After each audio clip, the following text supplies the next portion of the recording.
Bueno, hermanos, la semana pasada empezamos a leer el libro de Apocalipsis, leímos el libro de Daniel exhaustivamente, casi. Ha pasado mucho desde que leímos Daniel. El libro de Daniel y Apocalipsis van de la mano.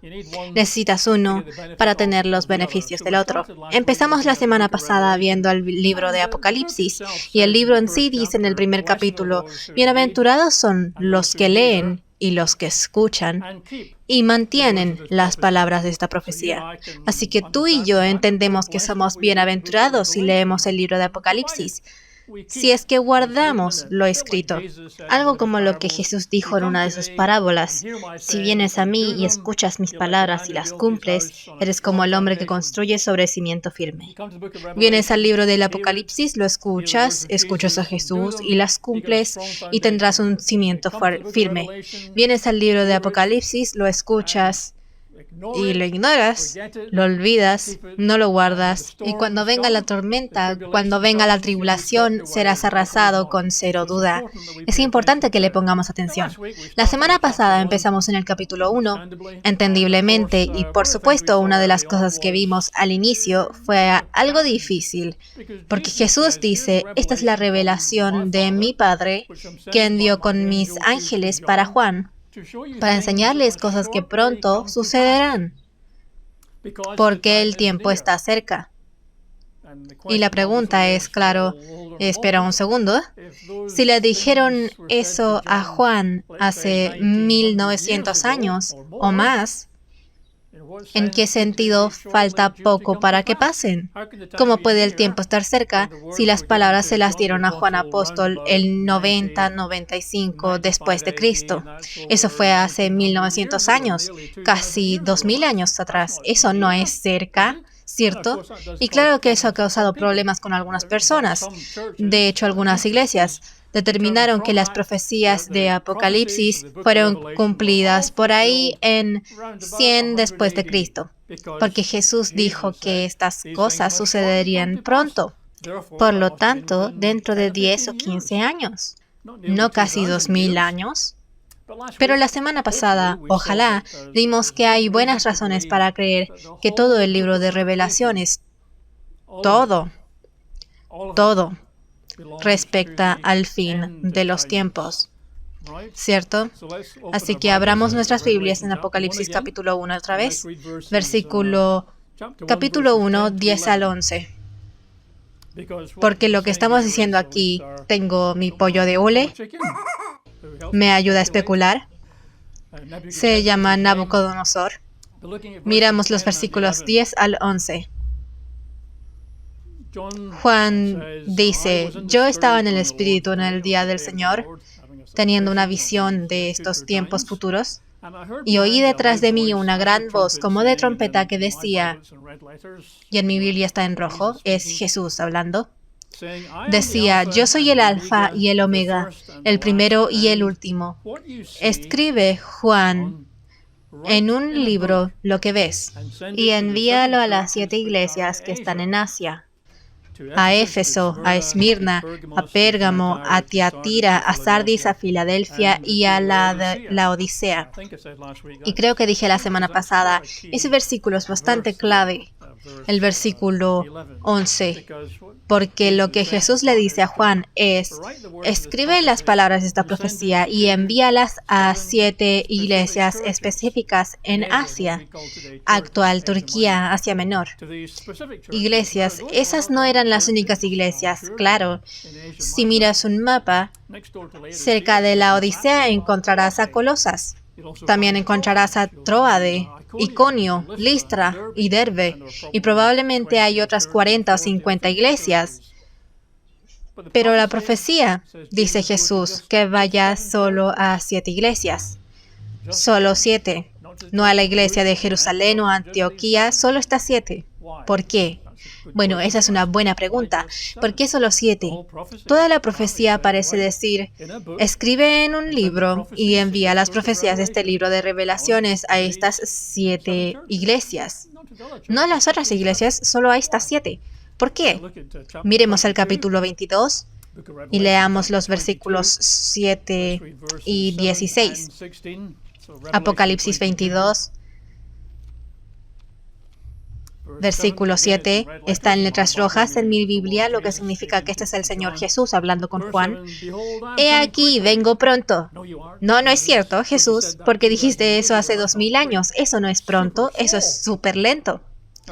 Eso es lo que algunas personas deducen. Eso no puede ser correcto. No puede estar viniendo pronto a menos que quiera decir vengo pronto lentamente. Tomará un tiempo, pero cuando llegue en un tiempo será rápido. Bienaventurado el que guarda las palabras de la profecía de este libro. Bienaventurado él, lo que leímos la semana pasada. Bienaventurado es quien lee, escucha y guarda las palabras de esta profecía. Es casi lo mismo otra vez. Bienaventurado el que guarda las palabras de la profecía de este libro. Ahora voy a tomar esto como, este es un libro de la profecía. La profecía de este libro. El libro de Apocalipsis es un libro de profecía. A lo que tal vez digas, bueno, eso es bastante obvio, Jamie, pero yo no creo que sea obvio, porque mucha gente dice, los capítulos 2 y 3 no lo son. Capítulo 1 fue una presentación y capítulo 2 y 3 y las cartas a las iglesias son historia antigua. La profecía empieza en el capítulo 4, e incluso eso es una introducción a la verdadera profecía que empieza en el capítulo 6, con los sellos siendo abiertos. Pero yo leo las palabras de Jesús que dice, la profecía de este libro. Así que, en palabras de Jesús, yo digo que los capítulos 2 y 3 también son profecías. La profecía del fin de los tiempos incluye los capítulos 2 y 3, las cartas a las 7 iglesias. Veamos el versículo 16. Otra vez es en letras rojas en mi Biblia, así que yo Jesús, es obvio quién habla, yo Jesús he enviado a mi ángel para darles a ustedes testimonio de estas cosas en las iglesias. ¿Cuáles iglesias? Las únicas iglesias mencionadas en este libro son Éfeso, Esmirna, Pérgamo, Tiatira y las demás. Solo 7 iglesias. Así que con eso en mente, yo Jesús he enviado a mi ángel para darles testimonio de estas cosas para las 7 iglesias específicas, las que leímos en el primer capítulo, segundo y tercero. Yo soy la raíz y el linaje de David, la estrella resplandeciente de la mañana.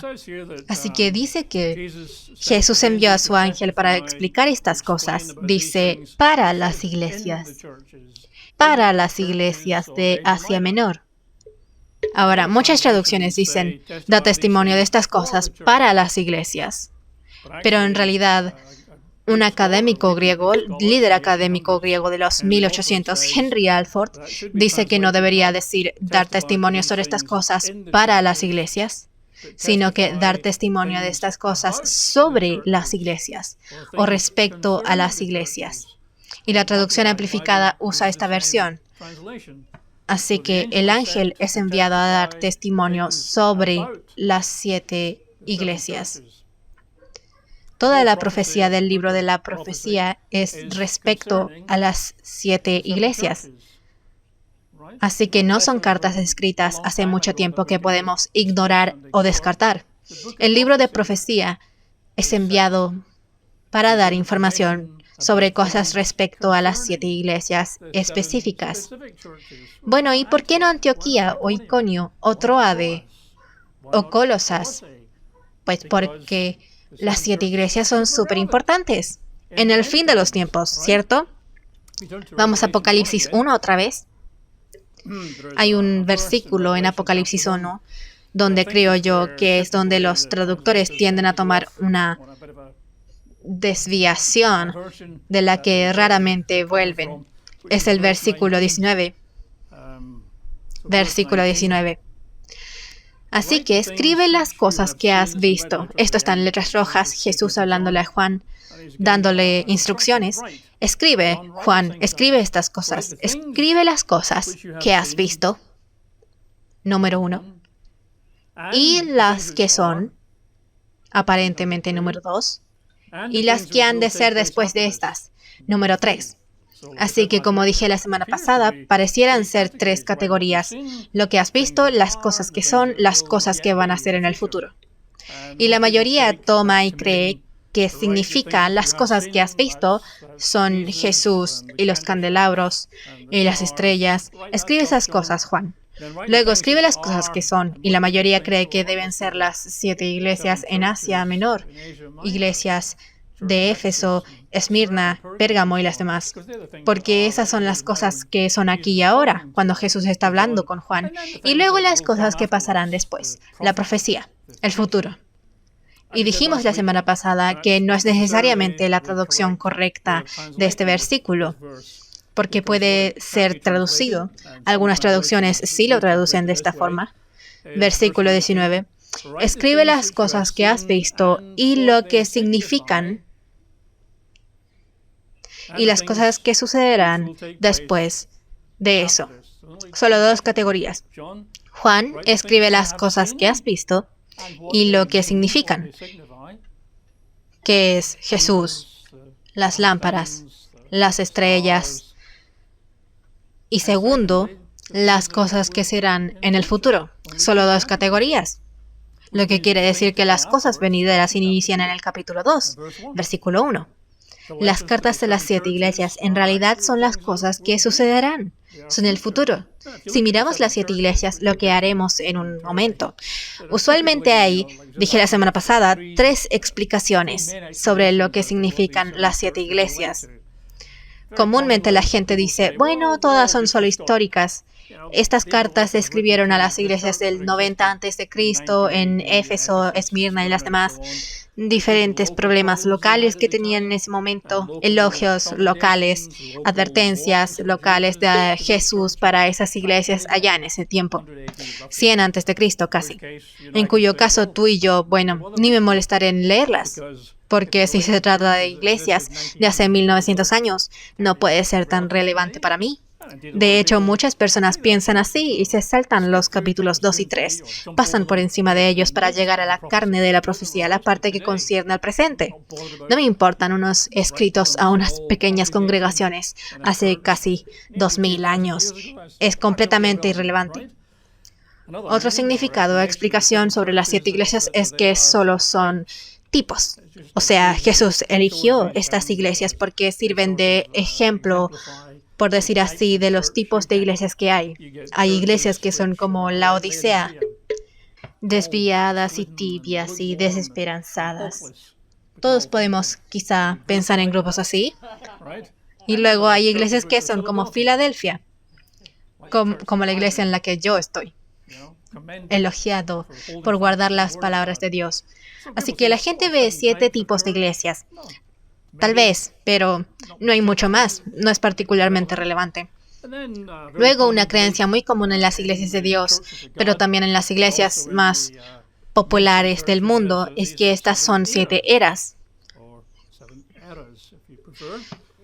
que son, empezando con Éfeso, representa la iglesia en grupo en general, allá en 150 a.C., la que era un cierto tipo de iglesia, y luego fue cambiando con el tiempo y se volvió una iglesia tipo esmirniana, se volvió una iglesia tipo pergamosense, y así sucesivamente hasta la era de la Odisea.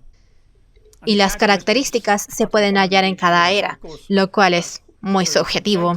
Nadie puede asegurar que esta era empezó ahí y duró 200 años o 300 años o 800 años y terminó allí.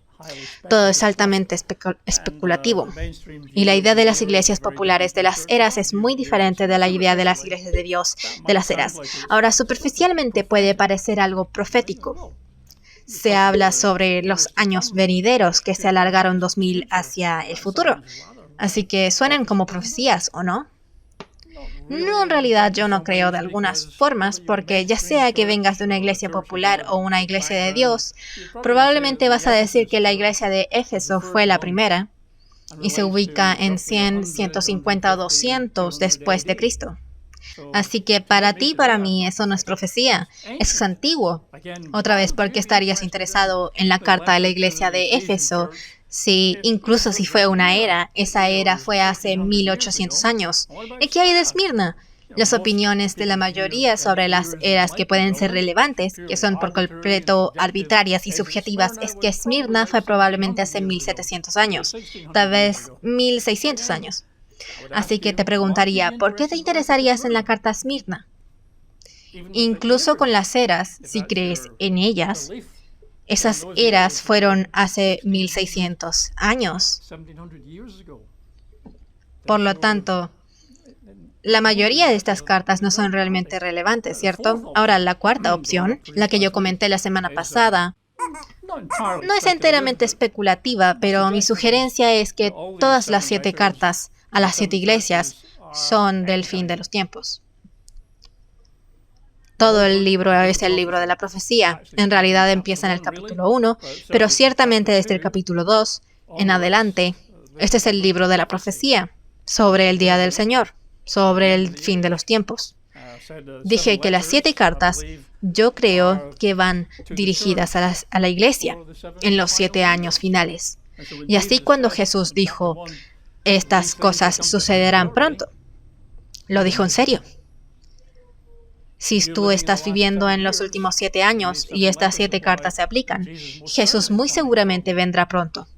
Cuando Jesús dijo el tiempo está cerca, lo dijo en serio. El tiempo estará cerca. Cuando Jesús dijo que está cerca, lo dijo en serio, porque todas las cartas, de hecho todo el libro, se trata del mismísimo fin de los tiempos. Así que mi especulación, mejor presiono mi pollo, es que las 7 cartas están escritas hacia los creyentes y para ayudarlos a través de los últimos 7 años antes del regreso de Jesús, para pararse sobre el monte de Olivos, mientras el reino de Dios comienza. Es ese último periodo de 7 años. Así que las 7 cartas fueron hechas para los 7 años, los cuales creo que también corresponden a los 7 sellos, ¿cierto? Así que las cartas fueron dadas no solo como historia antigua o como ciertos tipos de iglesias que te puedas encontrar en alguna parte, sino que las cartas nos instruyen, nos aconsejan, nos advierten cómo prepararnos para y cómo manejar cada uno de los 7 años sucesivos. Y por lo tanto, estas son súper relevantes, porque estas con las instrucciones que Jesús nos ha dado para los últimos 7 años antes de un periodo de tiempo muy difícil, muy relevante. Ahora, cuando hicimos una serie de Daniel, de la que hicimos 2 o 3 series distintas, en Daniel sí vimos el periodo de 7 años final, en cierta profundidad. Pero fue hace mucho tiempo, así que quiero que brevemente veamos por qué estábamos hablando sobre los últimos 7 años. No estoy solo inventando un número arbitrario. El libro de Daniel y el libro de Apocalipsis apunta de vuelta a Daniel en muchas formas, con bestias y cabezas y cuernos y cosas de ese estilo. Veamos Daniel capítulo 9. Pongan un marcapáginas aquí porque volveremos a Apocalipsis 2 en un momento. Vamos a Daniel 9. Leamos los versículos 24 y 27. Espero que no sea algo nuevo para ustedes. Si no sabían, hace unos meses leímos a Daniel muchísimo. Daniel 9, 24. Leeré las primeras líneas. 70 semanas. Este es el ángel Gabriel hablándole a Daniel. Gabriel dice, 70 semanas están determinadas sobre tu pueblo y sobre tu santa ciudad. Habla sobre una profecía conduciendo al reino de Dios en la tierra. Las 70 semanas están determinadas. Bueno, las semanas, si tienes referencias marginales, dice 7. 77 están determinados. 7 en hebreo es Shabua. Estos son 77, así que no es una semana en el sentido de 70 veces 7 días, sino que 7 años en la profecía. Así que 77, lo cual es 490. Lo que el ángel Gabriel está diciendo es que hay 490 años que han sido determinados o apartados para traerle un fin a la era y al comienzo del mundo de mañana, cuando Jerusalén sea nuevamente la capital del mundo bajo Dios, bajo el gobierno de Jesús.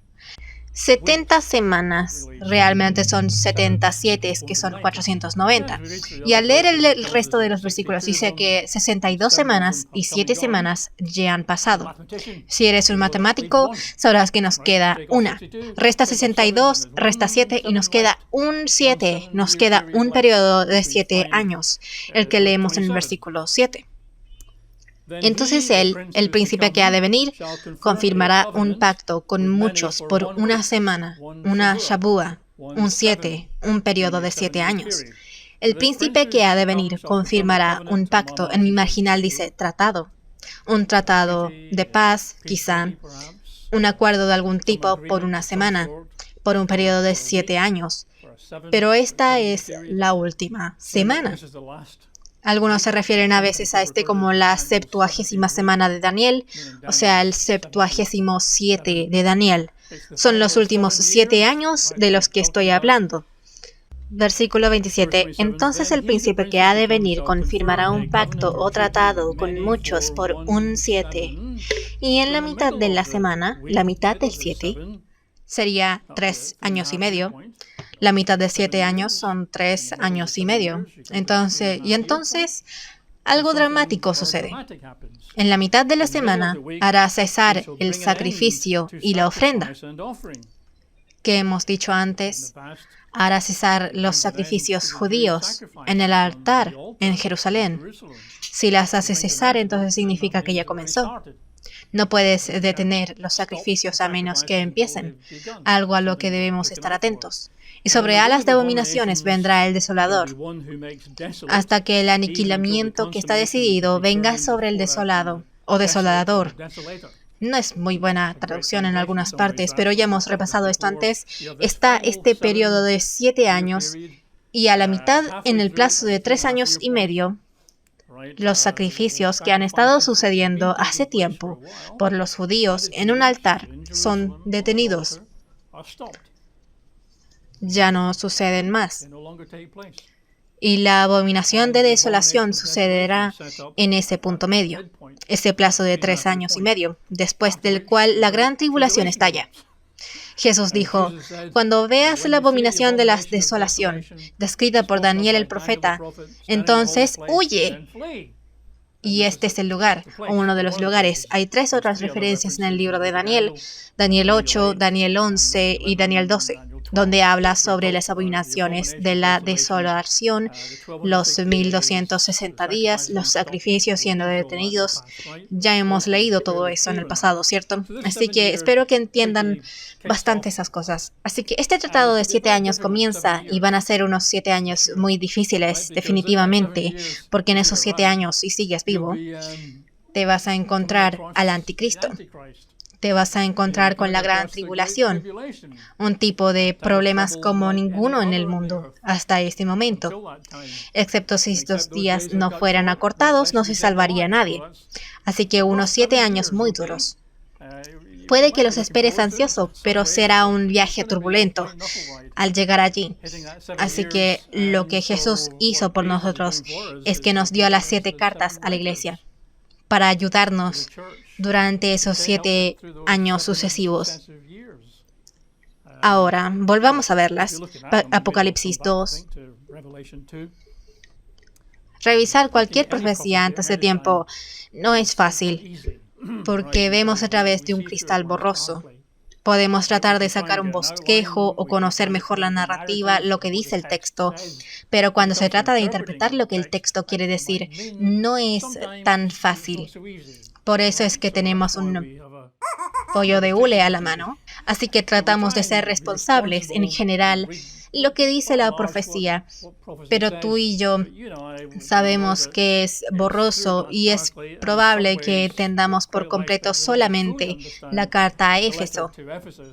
Una vez que lleguemos a ese primero de los 7 años, una vez que lleguemos, algunas frases serán mucho más entendibles, como, oh, ahora sé qué quiere decir eso, porque es mi presente. Ahora puedo entender mucho mejor lo que eso significa. Tal vez sea una buena pista de lo que sucederá en la siguiente carta. Pero bueno, nos estamos adelantando mucho.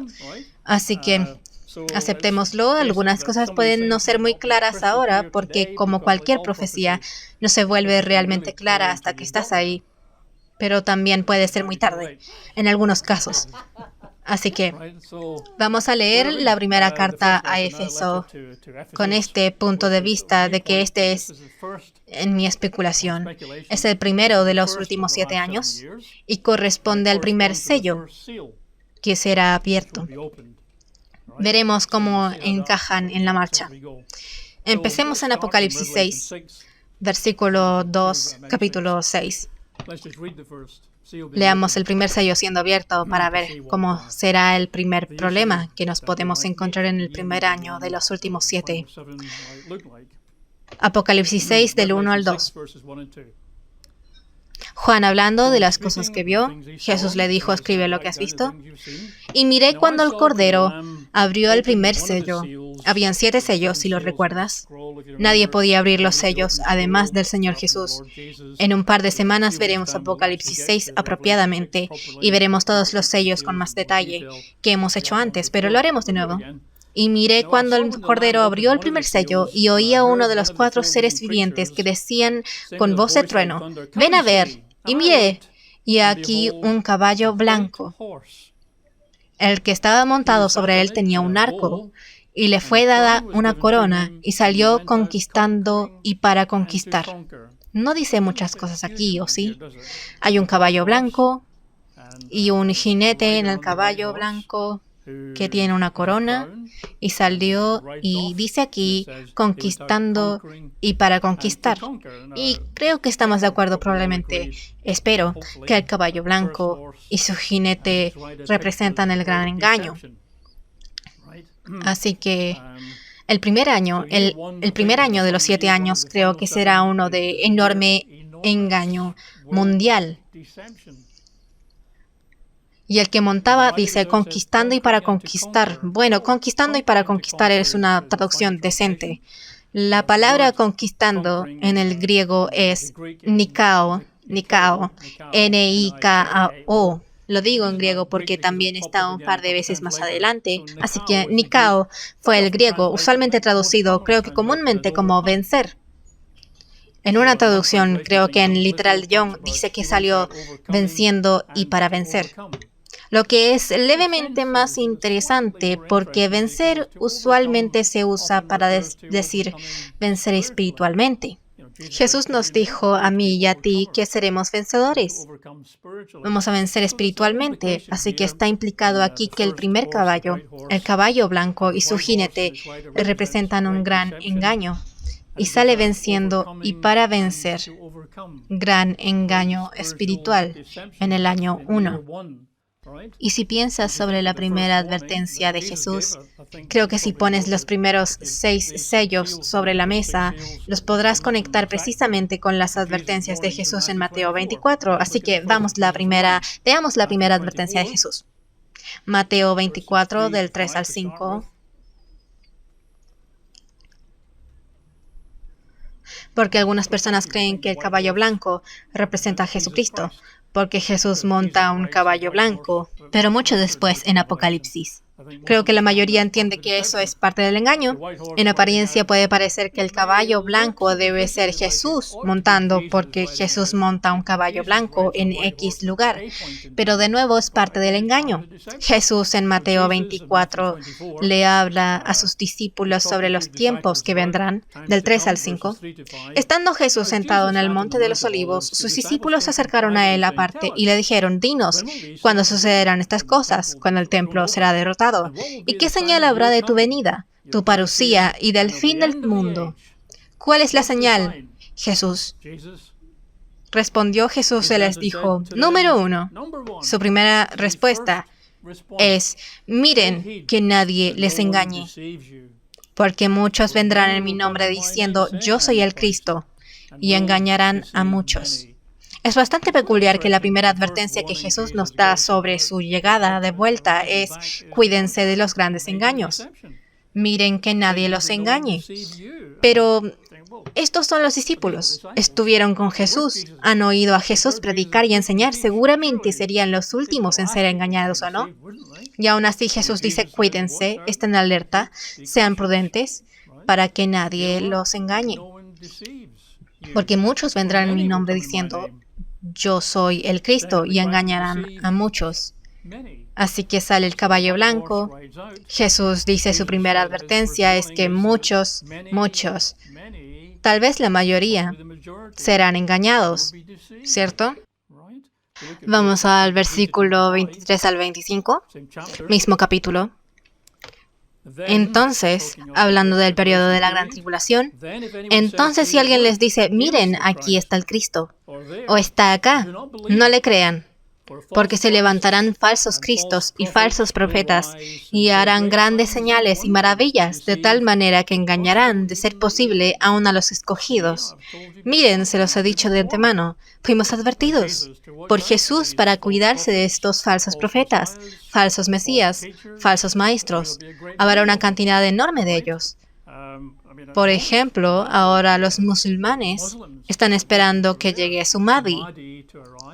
Los judíos están esperando que llegue su Mesías. Creo que hay dos Mesías que algunos esperan. Mesías ben Joseph, Mesías ben David. Y claro, muchos cristianos están esperando que Jesús haga su regreso y termine todo. Muchas personas esperan que aparezcan Mesías y profetas. Y parece que el primer año será un tiempo de gran engaño. Tenemos una imagen que podemos mostrarles.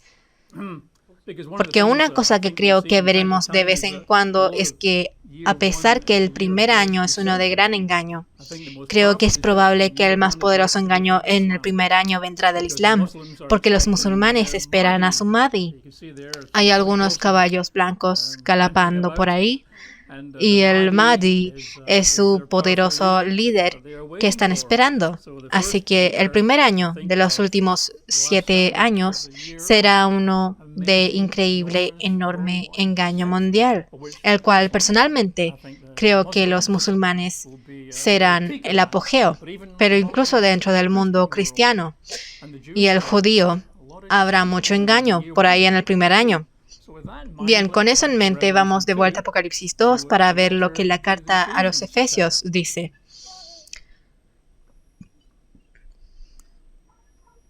Apocalipsis 2, empezando en el 1. Escribe el ángel o mensajero de la iglesia en Éfeso. Estas cosas dice el que tiene las 7 estrellas en su mano derecha, el que camina en medio de los 7 candeleros de oro. Yo conozco tus obras, tu arduo trabajo y tu perseverancia, que no puedes soportar a los malos, que has puesto a prueba a los que dicen ser apóstoles y no lo son, y que los has hallado mentirosos. Pusiste a prueba los engaños. Te diste cuenta que no todo es lo que parece. Versículo 3. Además sé que tienes perseverancia, que has sufrido por causa de mi nombre y que no has desfallecido. Así que el primer cumplido que Jesús le da a este grupo es que probaron a aquellos que dicen ser representantes de Dios, que son hombres de Dios, son embajadores especiales enviados por Dios. Dice en versículo 2, la última parte, has puesto a prueba a los que dicen ser apóstoles y no lo son, y que los has hallado mentirosos. Así que analizaste cuidadosamente a estas personas que dicen, yo soy representante del Mesías, yo soy representante de Jesús, soy el representante de Dios. Miren las señales y las maravillas que estoy haciendo ahora, pero el mundo será burlado con eso, por lo que parece. Por lo que ves en Mateo 24, Apocalipsis 6, el caballo blanco saliendo venciendo y para vencer, y la mayoría se atrapa en eso. Pero para los hermanos, en el primer año en la iglesia, están haciendo un buen trabajo, dice Jesús. Han descartado, han analizado cuidadosamente a estos engañadores y descubrieron que son mentirosos. El griego para eso es pseudes, P-S-E-U-D-E-S, que significa falso. Descubrieron que son falsos profetas, son falsos mesías, son falsos maestros, son falsos embajadores de Dios. Los has descartado, tú hiciste eso, lo hiciste bien. Y esa es una de las cosas que tú y yo tendremos que afrontar si llegamos al primer año. La cantidad de engaños en la tierra será enorme, en todas direcciones, y será, imagino que en muchos casos será bastante auténtico, bastante poderoso. Posiblemente incluso engañarán a los escogidos. Habrá engaños fuertes en el mundo en ese momento. Bueno, se elogia a la iglesia por ser buena al darse cuenta de quiénes son mentirosos allí. ¿Y cómo harías eso? Bueno, una de las formas claves de descubrir mentirosos es, claro, ser bastante bueno cuando se trata de la palabra. Si conoces la palabra de Dios bastante bien, y si conoces las profecías del fin del tiempo bastante bien, pensarás, un minuto, Jesús nos advirtió sobre esto, como ahí en Mateo 24, se los he dicho de antemano. Así que no deberían ser engañados por estos falsos profetas, mesías y maestros. No deberías, porque te he advertido de antemano. Ten cuidado de que ningún hombre te engañe. Así que si tú y yo le ponemos atención a la palabra de Dios y la profecía del fin de los tiempos y guardamos las cosas escritas en ellas, entonces deberíamos ser más capaces para descubrir a los mentirosos y no ser engañados por ellos. Pero yo creo que el mundo sí será engañado por ellos, porque ellos no estarán buscando. Ahora en el capítulo 2, versículo 1, Jesús dice, estas cosas dice el que tiene las 7 estrellas en su mano derecha, el que camina en medio de los 7 candeleros de oro. Creo que es Jesús dándole a la gente y a los santos en el año 1 un recordatorio, estoy con ustedes, porque las 7 estrellas son los ángeles de las 7 iglesias, los candelabros de oro son las 7 iglesias, y Jesús dice, miren, estoy con ustedes, estoy caminando entre ustedes, estoy aquí para ustedes a través de estos 7 años.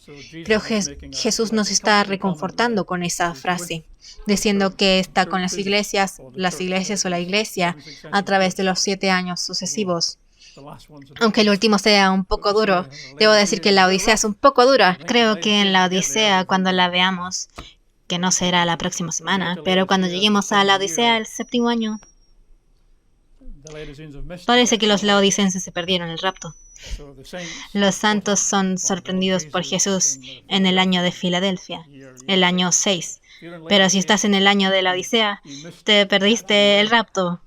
No es un lindo momento en el que estar, pero Jesús sigue aún en una forma con las personas de la Odisea, al menos en forma limitada. Iremos allá en su momento, pero por ahora Jesús dijo, estoy con ustedes, estoy caminando con las 7 iglesias, estoy con ustedes.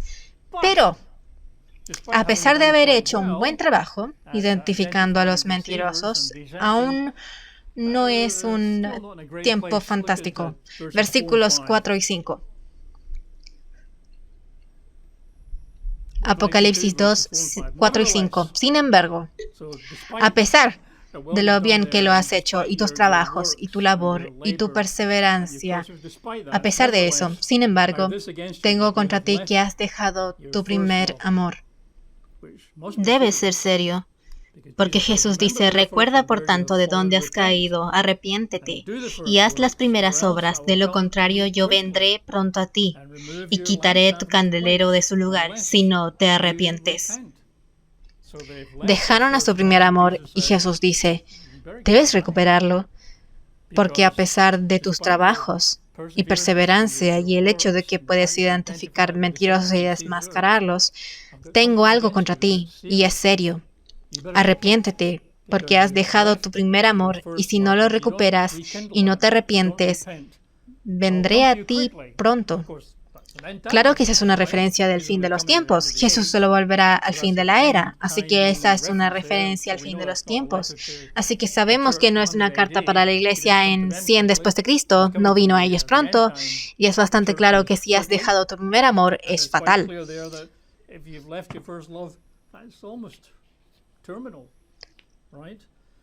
Jesús en otra parte nos dice cuál es el primer y más grande de los mandamientos, y es amar al Señor tu Dios con todo tu corazón, alma, mente y fuerza.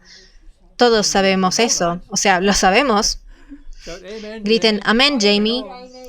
Sabemos que debemos amar a Dios con todo nuestro corazón, alma, mente y fuerza, y a nuestro prójimo como a nosotros mismos. Esos son los 2 mandamientos claves sobre los que toda la profecía se sostiene. Son muy importantes. Lo que se obtiene aquí es la impresión de que esta iglesia en el primer año luce bien. La parte de afuera tiene buena apariencia. Se ve bien. Parece una iglesia. Pero el corazón no está bien puesto. El amor que debería apoyarlo todo no está. Es más superficial. Y parece que el amor real será clave para poder sobrevivir los próximos 6 o 7 años. Por eso Jesús dice, arrepiéntete. Tienes que recuperar ese amor que tuviste una vez, si no, entonces estás frito. Y ahora probablemente puedes pensar en docenas y docenas de escrituras sobre amar a Dios y a tu prójimo como a ti mismo, pero yo elegí un par en un capítulo solo para hoy. Miremos Gálatas capítulo 5. Creo que hay varias escrituras razonables aquí. Vale la pena meditar sobre ellas, pero hay muchas más sobre amor. Tal vez pienses de inmediato en Corintios 13, pero en Gálatas 5, versículo 6, y luego 22 al 23, versículo 6. Así que parte del debate en Galacia era sobre si deberías circuncidarte y mantener todas las leyes del Antiguo Testamento. En el versículo 6 Pablo dice, pues en Cristo Jesús ni la circuncisión ni la incircuncisión valen nada, sino la fe que actúa por medio del amor. Así que tú y yo necesitamos caminar por fe, no por vista. Adivinarás que en los últimos 7 años necesitarás fe viviente. No caminarías a través de eso, sino. Pero nota, fe que actúa por medio del amor. Fe que actúa por medio del amor, dice King James. Entonces, si no hay amor, eso sugiere que la fe será bastante débil, ¿cierto? La fe actúa por medio del amor. ¿Quieres fe débil? Está allá y acá, dentro, afuera, fe que dura un tiempo. Hemos hablado de eso antes, ¿cierto? Te acercas a Dios con fe y yo creo que voy a ser sanado. Y 10 segundos después, aún me duele. No fui sanado. Yo creo que Dios está conmigo. Pero tal vez no lo está. Porque nunca se sabe lo que los dioses van a hacer. Y tu fe va a estar acá y allá como la ola empujada por el mar, soplando para acá y para allá. Esa no es la fe que necesitamos. Necesitamos fe constante, que soporte, persevere, que no sea movida por lo que ve o por lo que escucha. Nosotros tomamos nuestras decisiones basadas en la palabra de Dios. Pero la fe no existe en una burbuja. La fe actúa por medio del amor. Si no tenemos amor, las cosas pasarán y nuestra fe será débil. Versículos 22 al 23, mismo capítulo. Reconocerás esto bastante bien. Pero el fruto del Espíritu de Dios, es, número 1, amor. El fruto del Espíritu es, número 1, amor. Hay 9 frutos del Espíritu. En 1 Corintios hay 9 dones del Espíritu. Aquí hay 9 frutos del Espíritu. El fruto del Espíritu es amor, gozo, paz, paciencia, benignidad, bondad, fe, mansedumbre y dominio propio. Contra tales cosas no hay ley. Pero noten el fruto número 1 del Espíritu es amor. Y supongo que si has dejado tu primer amor, como Jesús le dice a la gente en el año 1, se implica ahí que el Espíritu está menguando de alguna manera, ¿cierto? Porque el primer fruto del Espíritu es el amor. Así que si el amor tiembla a punto de apagarse, eso sugiere que el Espíritu no está como debería estar. Por lo tanto, está esta situación en el primer año donde Jesús dice, descubriste el engaño. Bien por ti, bien hecho, pero tengo contra ti que has dejado tu primer amor. Sin amor, no vas a lograrlo a través de esos años, porque la fe obra a través del amor. Y el amor es el primer fruto del Espíritu, así que si no hay amor, sugiere que no hay Espíritu o no está siendo muy efectivo. Así que Jesús dice, arrepiéntete, reconéctate con ese amor, vuelve a estar como estabas, de otra forma vendré pronto. Volvamos a Apocalipsis 2, veamos el versículo 6.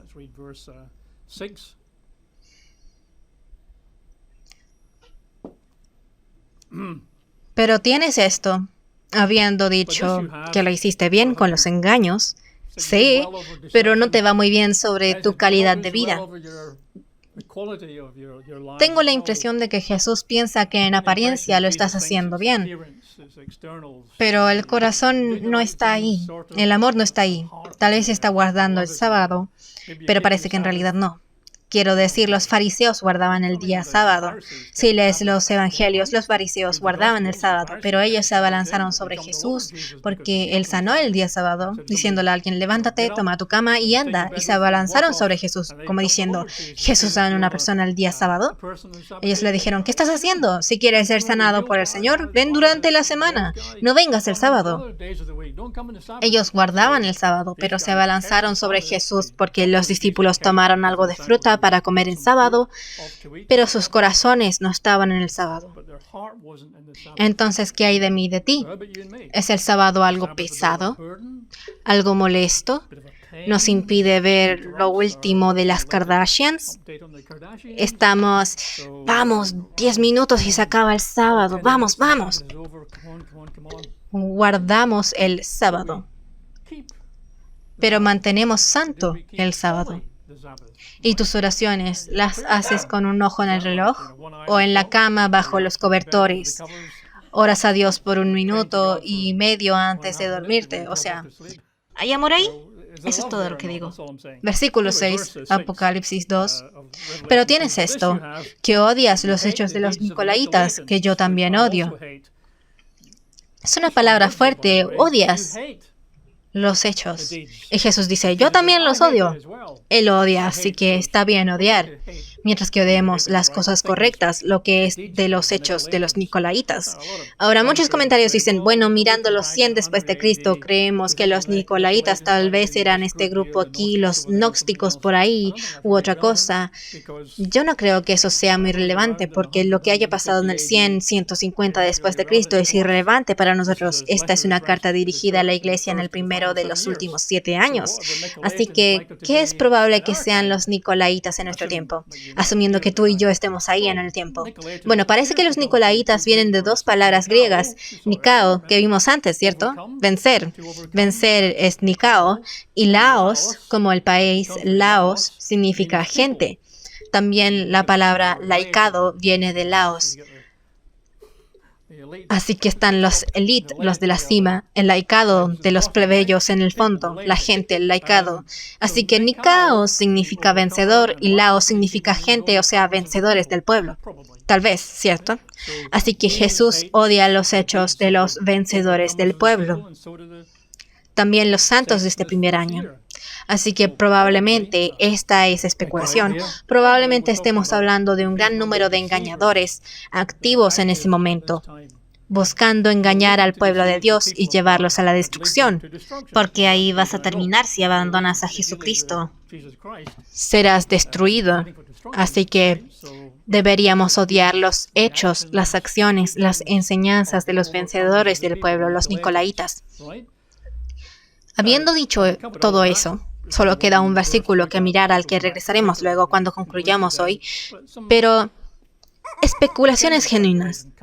Yo creo que hay conexiones indirectas en esta carta, así como las cartas posteriores con las iglesias, con el Islam. No es probable que encuentres conexiones directas con el Islam, porque Juan escribió estas cartas en el 90, 100 después de Cristo, y claro que Mohammed no apareció con sus enseñanzas hasta tal vez 600 después de Cristo, así que no se obtienen conexiones directas que digan, esto es Islam, pero creo que se pueden hallar varias cosas similares, interesantes y curiosas entre muchas de estas cartas. Y con Islam, como lo conocemos, que me hace pensar que aún hay gran posibilidad de que el Islam sea el engaño más grande y activo en la tierra en esos últimos días. Por ejemplo, aquí en Éfeso, que es donde estamos ahora, era un gran lugar de adoración para la diosa Diana. Ese es un nombre romano. En el griego era Artemisa. Tu traducción puede usar Diana o Artemisa. Y Éfeso era una ciudad muy hermosa. Tal parece una ciudad muy rica, muy importante en Asia Menor. Y era el lugar de popularidad número 1 de la diosa Artemisa, quien tenía un enorme y hermoso templo en Éfeso, que era una de las 7 maravillas del mundo antiguo. Creo que tenemos una imagen de la representación de un artista del templo de Diana Era este enorme edificio, gigante, lleno de riqueza.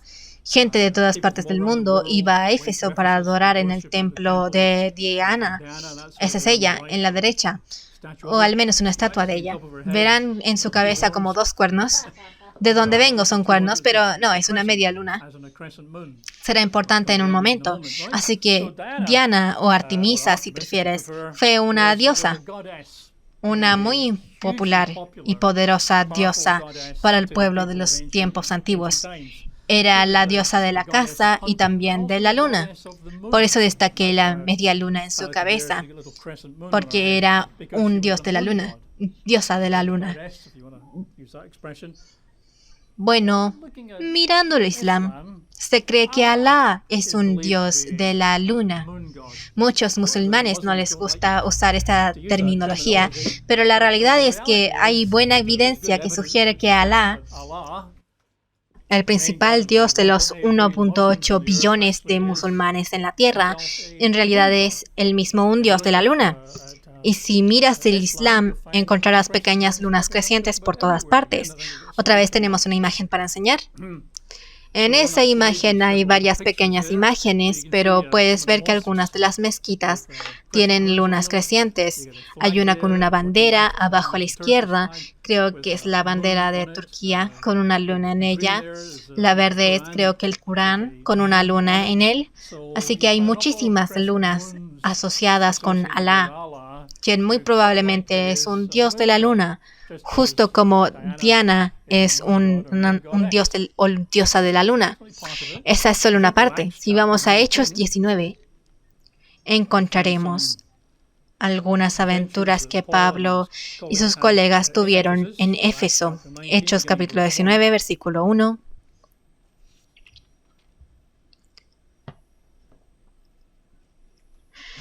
Hechos 19, 1. Mientras Apolos estaba en Corinto, aconteció que Pablo, después de recorrer las regiones interiores, bajó a Éfeso y encontró a ciertos discípulos. Así que Pablo llegó a Éfeso y pasó un buen número de meses en Éfeso. Y Pablo es bastante bueno predicando, tal parece, así que hubo un buen número de conversiones al camino de Dios. Lo llamaban el camino con C mayúscula, el camino de vida, el camino de Dios. Vayamos del versículo 23 al 30. En aquel tiempo, entonces, se produjo un alboroto no pequeño cerca del camino, el camino de Dios, de la verdad, porque cierto platero llamado Demetrio, que elaboraba en plata templecillos de Artemisa o Diana, daba no poca ganancia a los artesanos. Reunió a estos con los obreros de oficios semejantes y les dijo: hombres, saben que nuestra prosperidad proviene de este oficio. Así hacemos dinero, para tener pensión al jubilarnos, por todas las cosas que hacemos por el templo de Diana. Y si alguna vez has estado en un lugar céntrico religioso, probablemente verás el santuario de Lourdes, por ejemplo. Te dan muchos rosarios y estatuillas de la Virgen María, porque así es como hacen mucho dinero. Nosotros hemos estado algunas veces en la Basílica de San Pedro, en Roma, la calle antes de la Vía de la Conciliazione. Hay docenas de tiendas allí, todas ofreciendo artículos santos, como agua bendita. Puedes obtener rosarios, especialmente santificados por el Papa. Hay estatuilla, crucifijos, estatuillas de la Virgen María. Ellos hacen mucho dinero, probablemente cientos de millones al año, vendiendo todos estos artículos y objetos a los turistas. Lo mismo que en esos días, la gente alrededor del mundo iba a Éfeso, al templo, una de las 7 maravillas del mundo antiguo. Cuando estaban allí, compraban estas estatuillas de plata de Diana, estatuillas de ella cazando y agua bendita y otros artículos. Llenaban una olla de dinero. Y nunca pensarían que esos clientes pueden disminuir e ir a otro lado. Versículo 26. Es más, dice Demetrio, ven y oyen que no solamente en Éfeso, sino también en casi toda Asia, ahí es donde las otras iglesias están, este Pablo ha persuadido y apartado a mucha gente, diciendo que no son dioses los que se hacen con las manos. No solamente hay peligro de que este negocio nuestro caiga en descrédito, nuestro dinero desaparecerá, sino también que el templo de la gran diosa Artemisa sea estimado en nada y que pronto sea despojada de su majestad aquella a quien adoran todo el Asia y el mundo. Lo primero más importante es nuestro dinero, después, mientras hablamos de cosas nobles, la gran diosa Diana será ignorada. Eso sí, Pablo se sale con la suya. Versículo 28. Al oír estas palabras se llenaron de ira y gritaron diciendo, «Grande es Artemisa de los Efesios». Y la ciudad se llenó de confusión. Se lanzaron unánimes al teatro, arrebatando a Gayo y a Aristarco, macedonios y compañeros, y así en más. Versículo 13. Aunque Pablo quería salir a la multitud, los discípulos no se lo permitieron. Podría ser destrozado allí. El teatro era un gran teatro abierto, con muchas hileras de asientos en bajada. Los comentarios dicen que ese teatro particular tenía espacio para 56,000 personas. Un teatro bastante grande. Y una ciudad grande. Y había una revuelta, lo que usualmente pasaba a donde iba Pablo. Una revuelta seguro seguía. Pero hay uno adelante, 33 al 34. Entonces algunos de entre la multitud dieron instrucciones a Alejandro, a quien los judíos habían empujado hacia adelante. Y Alejandro, pidiendo silencio con la mano, quería hacer una defensa ante el pueblo. Pero reconociendo que era judío, todos volvieron a gritar a una sola voz por casi 2 horas. «¡Grande es Artemisa de los Efesios! ¡Grandes!» Por 2 horas, eso es todo lo que escuchas. Es mucho tiempo, 2 horas. Yo podría gritarlo 1 minuto y ya me aburriría, pero estos hombres son intensos. Están histéricos, sobreemocionados. Grande es la Diana de los Efesios, grande es Diana de los Efesios, y no creerás que algún día podría ser Allahu Akbar. Allahu Akbar. Allahu Akbar, porque a veces escucha esos gritos, a veces por alguien con machete que te va a cortar la cabeza. Allahu Akbar significa Alá es grande. Grande es el Dios de Muhammad. Allahu Akbar, pero las grandes multitudes de musulmanes gritando Allahu Akbar no es distinto de grande es Artemisa de los Efesios. Versículo 25. Por fin, cuando el magistrado había apaciguado la multitud, los amotinados, lo que es malas noticias porque si los soldados romanos se enteran, pueden ir a golpear a unas cabezas y meter gente a la cárcel.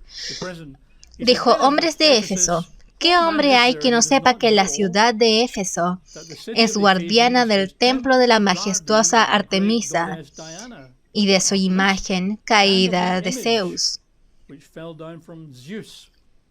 Interesante. Asociada a la adoración de Artemisa en nuestro templo, también se adora, dice él, la imagen caída de Jesús. Otras traducciones dicen caída de Júpiter, otras dicen caída del cielo. Así que tal vez parece algo cayó del cielo, una imagen de algún tipo. Imagen está en cursiva en mi Biblia. Por ejemplo, la VEI, versión estándar inglesa, dice la sagrada roca caída del cielo. Así que parte de la adoración de Artemisa era la adoración de esta piedra sagrada caída del cielo. Tú y yo pensaremos que es un meteorito.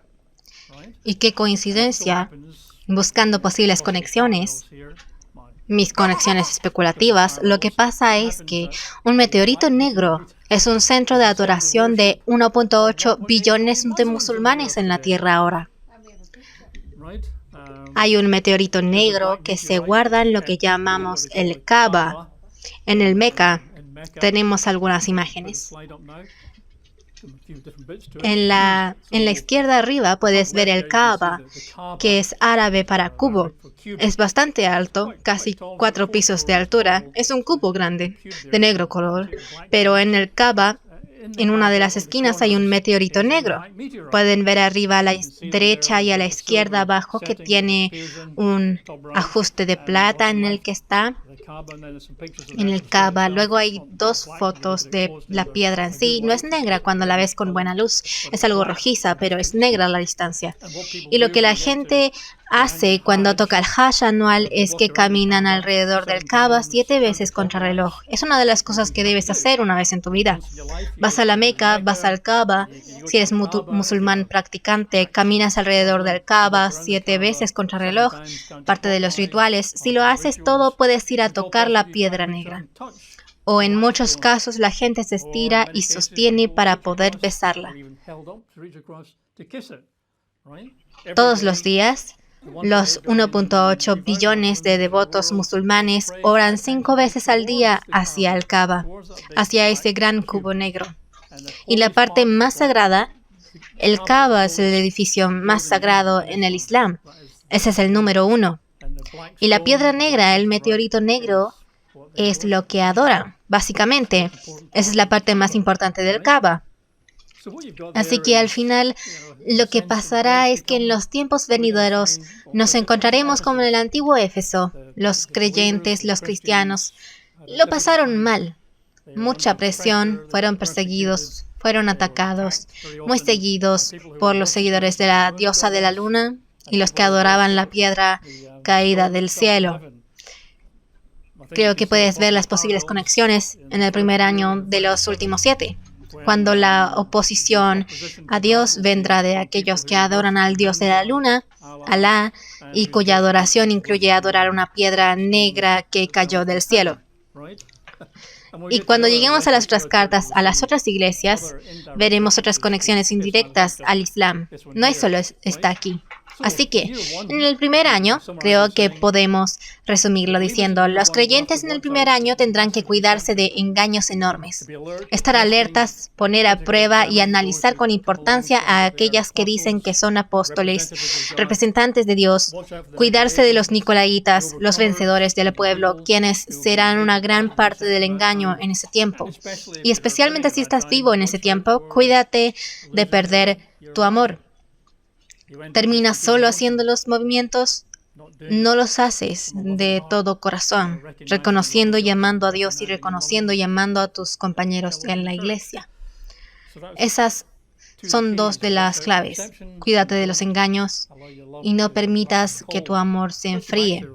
Vayamos de vuelta a Apocalipsis 2, leamos el último versículo 7 y terminamos por hoy. Último versículo, número 7. El que tiene oído, oiga lo que el Espíritu dice a las iglesias plural. No porque es para las iglesias y nosotros podamos sacar algo, sino que porque si estás vivo en el primer año, también vivirás los primeros 6. El 7º será muy difícil. Pero por eso debes oír lo que el Espíritu dice a las iglesias, porque estarás allí en el primer año. Seguro en el segundo, seguro en el tercero. Por eso es importante escuchar lo que se le dice a las iglesias, porque tú serías la persona atravesando esos años.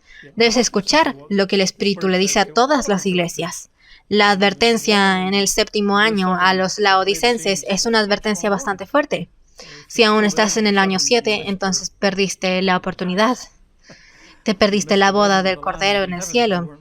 Ese es el mensaje del año 7. Al que tiene oído, oiga lo que el Espíritu dice a las iglesias. Al que venza, ahí está la palabra Nika otra vez. Al que venza, le daré de comer del árbol de la vida que está en medio del paraíso de Dios. Así que tú y yo podemos esperar con ganas que si pasamos por estos años uno por uno, habrá muchas recompensas para los que venzan. En este caso, podremos comer del árbol de la vida, el árbol de la vida eterna, que está en medio del paraíso de Dios. Algo que esperar con ganas. Así que ese es el mensaje, creo yo. Ese es el mensaje de Jesús para aquellos viviendo en el primero de esos 7 años, mientras que el caballo blanco del engaño sale. Deberíamos estar alerta, con cuidado, pero sin perder nuestro amor. Y si es que vencemos, buenas recompensas. Pero aún hay que prestar atención a lo que dicen las cartas a las otras iglesias, porque aún tenemos que pasar por esos años subsecuentes. Todas son relevantes para nosotros. Creo que con eso estamos por hoy, así que concluyo el estudio bíblico aquí.